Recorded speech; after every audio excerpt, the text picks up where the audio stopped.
Welcome to the Dog Guru. I'm your host, Victoria. I've been fielding questions all week, and I'm pretty sure that I've got enough rounded up to start answering, and I've picked my first topic. But before I hop into that, I want to tell you a little bit of why you're listening to me in the first place. I, like you, I'm a dog lover. I've been a trainer for more than half my life, and I've specialized in behavior modification for the greater part of that.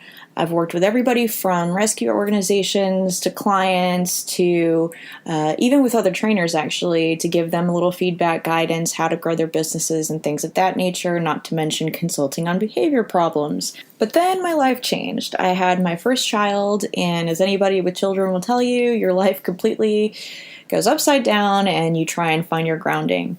In the midst of all of this, though, I was still getting calls from clients, former and potential, and I was finding that I kept sending them elsewhere, sending them away. That's all changing now. Now I'll be taking your questions, giving you advice, feedback, what to do, what to avoid, things like that. And I'm starting today with a topic that I feel like everybody can relate to, whether you have a puppy or a rescue, and that's potty training. To start off, I'm going to tell you right away, potty training is a process, and for you to really be successful in it, you need to treat it like a process. It's not going to happen overnight. It's going to take a lot of reinforcement, some patience, regardless of where your dog is starting. When you start with a puppy, you have a clean slate. You're working with something that doesn't know anything any differently. When you're working with a rescue, you're working with old information that's in there before you ever get them. And the reason that that's relevant is sometimes they've learned that every time they had an accident, a rolled up newspaper is coming their way. So you're dealing with elements of fear. Or maybe the dog just hasn't ever been in a house before. Maybe it was a yard dog. Maybe it was on a farm. Regardless of where you're starting from, you need to treat it the same way. I told all my clients throughout the years, rescues, puppies, adult dogs that just never got the hang of it, there's one key element, and that's starting a crate training process. Now, I know a lot of people are against crating because they think it's a giant cage or a doggy prison, but it's really in how you present it that matters. There are people that I've advised against crate training because their dog has significant anxiety or it became really dangerous for them to continue crating their dog. But as a standard, I always recommend crate training. The reason for that is you need to connect with their denning instinct. To do that, you need to start feeding them in the crate. You need to make sure that size-wise the crate is a little bit bigger than the dog, especially if it's a puppy, so that they have enough room to turn around and sleep. But if they were to eliminate, they're not going to be able to hide away from it. They can't go to the bathroom on one side of the crate and then camp out at the other side and just relax. We want them to start understanding the feeling of holding it, and this applies to any age range. The next thing you want to do is make sure that you're feeding them every single meal in the crate with the crate door closed. This helps them connect to their denning instinct, which is a crucial part of this process. Without connecting to their denning instinct and keeping their own space clean the way their mom keeps their space clean when they're puppies, you're never going to get to the point where they'll want to keep your space clean. But also to install a sense of consistency. Dogs do not respond to, well, we're going to do this sometimes, and then other times we're not going to do it. And if the dog starts crying, okay, well, we're going to open the door and he can sleep with us just tonight. Well, you're breaking down your process before you've even gotten to your goals. So back up a few stages. Your dog doesn't know this process well enough. The other things that I've seen over the years that can really contribute to breaking down this process, aside from lack of consistency, is when clients don't crate their dog random times throughout the day just because, with something nice, like a bone, which is dog safe, or, a favorite toy, something they can't destroy in your absence, like a Kong toy, and really making it a place where they can unwind, just like a child going to their bedroom and playing with toys in their own room. You really want them to understand that this isn't just where you go to be away from the family. This is just where you go to relax.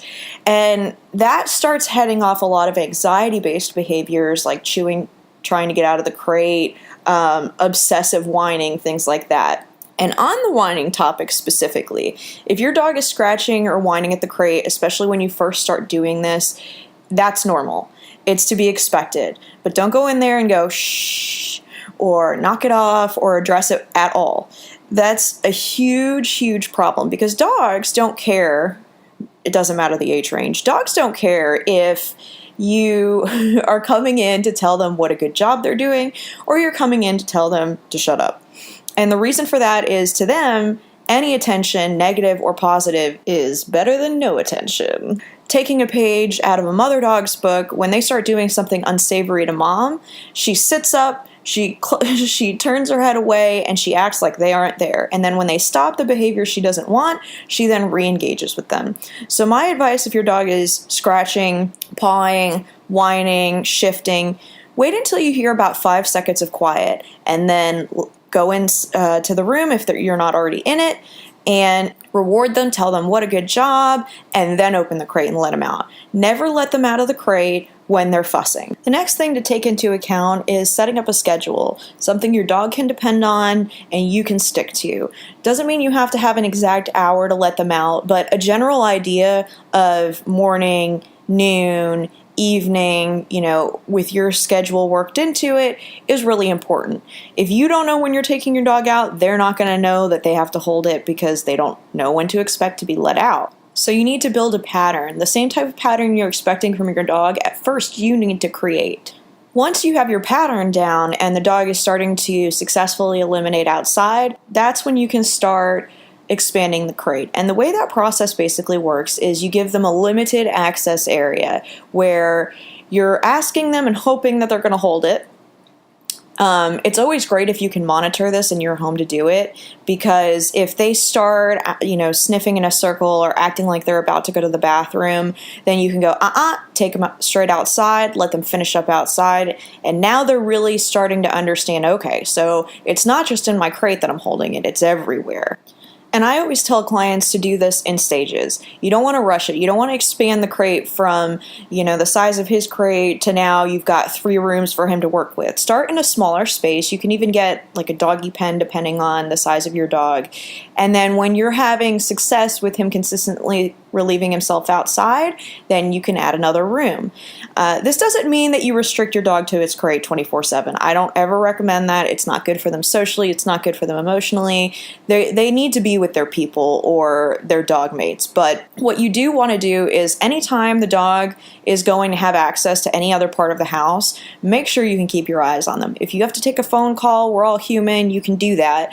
But make sure you put the dog back in the crate, because if you miss the opportunity to redirect a behavior, meaning by interrupting it and then taking them outside, then you've just lost an opportunity for training that your dog desperately needed.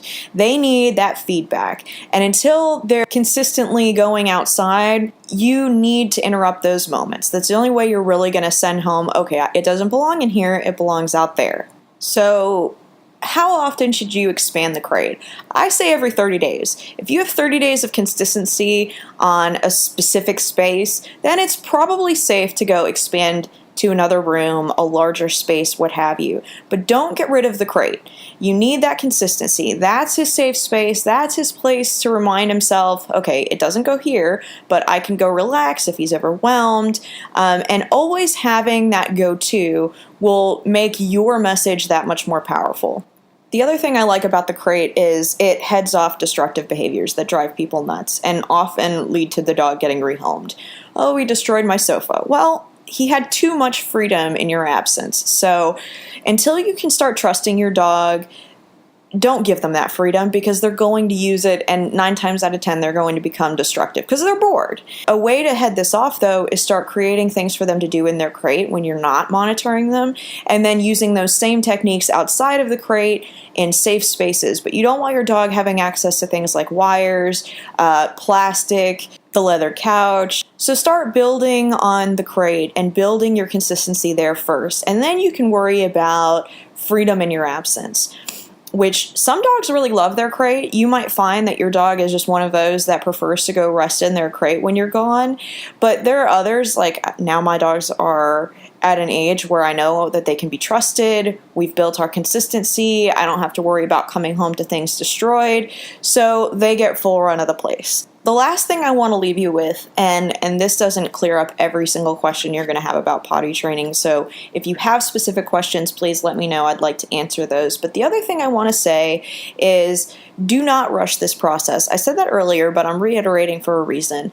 If you push a dog too far, too fast, or expect too much too quickly, they're probably going to fail you. Not because they want to, but because they don't really understand what you're asking. And if you ask it too quickly and you don't give them time to adjust mentally, you're just going to blow the process. So give yourself a pat on the back for starting over, restructuring, and then give them the praise that they deserve when they're doing what you want. Thanks for giving me a listen. Please comment below. Let me know what you liked about the show, what things that I need to change to keep it more interesting for you, and any questions that you have, dog-related, potty training related, anything like that, send them my way, and they might be the next topic of our show.